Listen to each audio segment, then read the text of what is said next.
Mark, what did you think of The Whale? So several things to say. The first one is, and I mean this very genuinely, that interview demonstrated why it is that Simon Mayo is one of the best interviewers working in radio, because what he did was he got those two interviewers to describe the movie in their own terms, in their own words, in depth and thoroughly.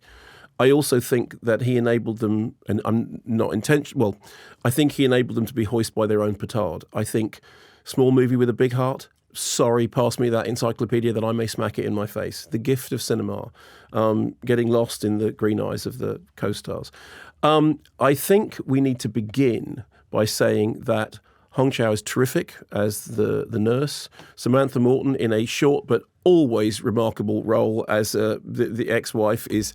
I mean, second time in as many months, right? After she said. After she said, literally, it's like, would you hit Samantha Morton is on for 5 minutes? Just give her the whole movie to walk away with it. Thank you very much. And Brendan Fraser, I just checked while we were listening to that, is still pack leader to win the Oscar. Odds checker has him as 88-11 and close behind him, Colin Farrell, but it's still as far as the bookies are concerned. So I think the problem with The Whale is this, and I don't like it. And the more I think about it, the more I don't like it. When I saw it, I just didn't like it very much. And the more I think about it, the more I don't.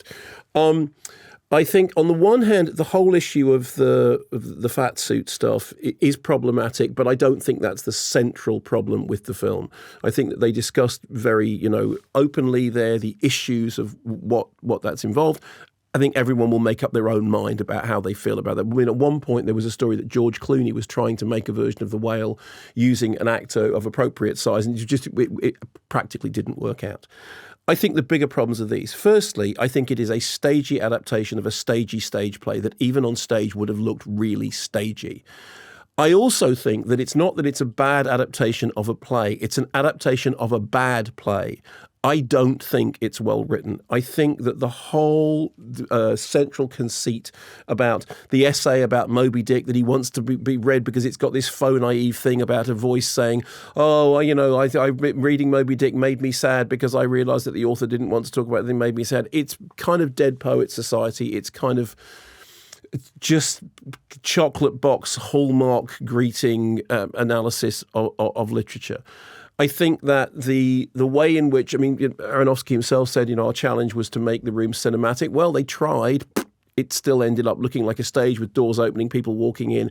I think the other problem is that the size of the central character is basically seen as an external expression of inner sadness. And when Brendan Fraser was talking about, I did this thing and it made me sad, I think that is problematic. I think it's made slightly more problematic by the fact that Aronofsky films, the eating of food in a kind of monstrous way with the volume cranked up to kind of to really make this into something which is unnecessarily grotesque. And it's one thing to say we have sympathy for the character, but it's another thing when everything about the way the character is being filmed is telling you a different story.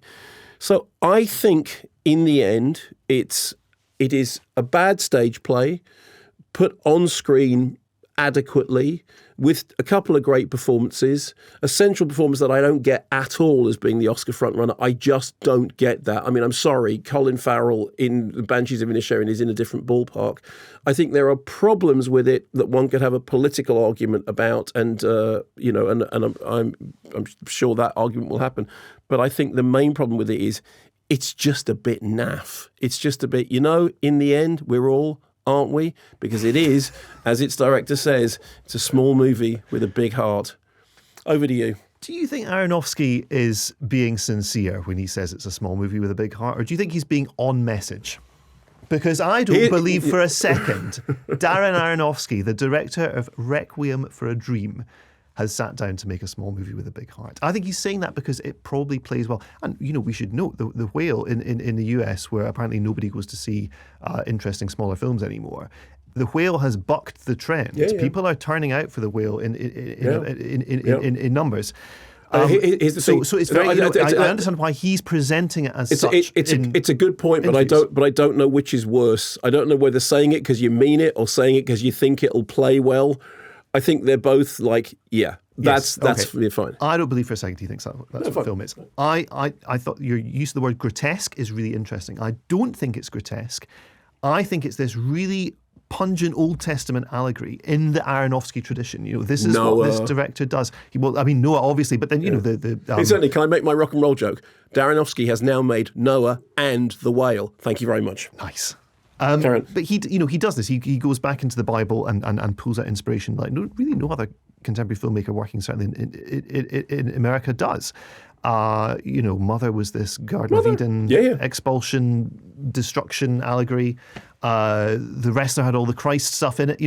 So this is something that he does, and I think I agree. The play is not the smartest piece of dramatic writing on the planet, but I think Aronofsky redeems it by kind of implanting this Old Testament stuff on top. Now, in the play, the whale, apart from being this really kind of catch your breath, cruel reference to the main character's size, which I think then kind of goes on to undermine. It's talking about Moby Dick and it's talking about the essay. I think what Aronofsky is interested in is the biblical whale, the one that swallows up Jonah, and he's very much framing Brendan Fraser's character as having been sort of self-swallowed, and he's now existing within the kind of horrible, rancid belly of his apartment. He's eaten himself into this situation. And, no spoilers, but this is obviously, it's a film about someone who's approaching the end. Yes, as Brendan Fraser says in that interview. And it's the moment of regurgitation is the kind of Aronofsky smack in the face that he does so beautifully, I think, in films, like Requiem for a Dream, like The Wrestler, where he just ends on a note that just leaves you reeling. Okay. I think this fits so, and I love also the fact that Aronofsky is kind of promoting this as, after Mother. This is his first film since Mother, which was, of course, enormously incendiary, and everyone was mad about Mother, and it bombed, and everyone was very upset.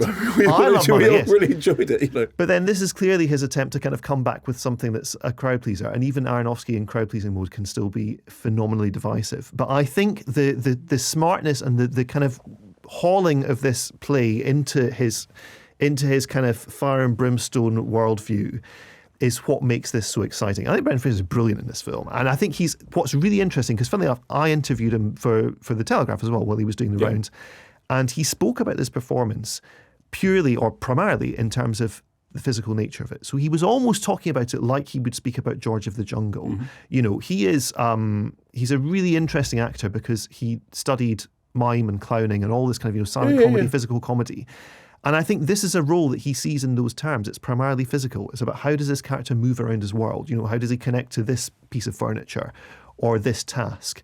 There's the moment where he first gets into the wheelchair and he's, he gives himself a little sweet self-congratulatory cheer. And that's a very Brendan Fraser touch. I also think the idea that the fact that this film is taking place purely within an apartment, I mean, this character is not going to be gambling through the meadows, right? It's going to, by the nature of the story, he's got to be very much rooted to. Yeah, that's the Gilbert Grape thing as well. That's Yeah. But yes, so we clearly differ on this enormously. I mean, I'm anticipating listener feedback. I think very split. I think we'll also be divided. Way. Just to answer briefly, I think the last moment in the film is ridiculous. I mean, it's absolute. No. I think it's like literally, oh, for heaven's sake. I mean, I remember watching. Quite. I remember, very absolutely. I remember watching Noah and thinking the thing I love about Noah is people getting off their bike about the fact that he has interfered with the story of a 400-year-old man who makes a floating zoo. It's like they've got rock monsters. You got. I don't believe this. But you're fine with the rest of it. I think it's very astute to say, do you think Darren Aronofsky actually believes that? However, I think trust the tale, not the teller. And I think the film that he's made says to me that I think the stuff that you're saying about the Old Testament is I think it's more interesting than the film. And I remain nothing other than like, And I just don't get the award stuff at all. I just don't get it. But then let's see what the listeners think, because I think it will be very divisive. Oh, wow, you've made it to the end. So, as Cliff would have said, congratulations. And now that you're here, let me tell you about all our other offerings. We have other offerings? We have other offerings. Reviews and big-name guests, such as... Tom Hanks. Wow. Alicia Vikander. Wow. Tom Hiddleston. 2 Toms. If you are a subscriber, you get all the extra bonus features like One Frame Back, bonus reviews, that kind of thing. And our new feature, Question Smestion. So if you want to keep up to date with all of this here on YouTube, you can subscribe to the YouTube channel. Also go to kermodeandmayo.com for all the new stuff about the podcast. Tap the link. Go on, tap the link. You know you want to.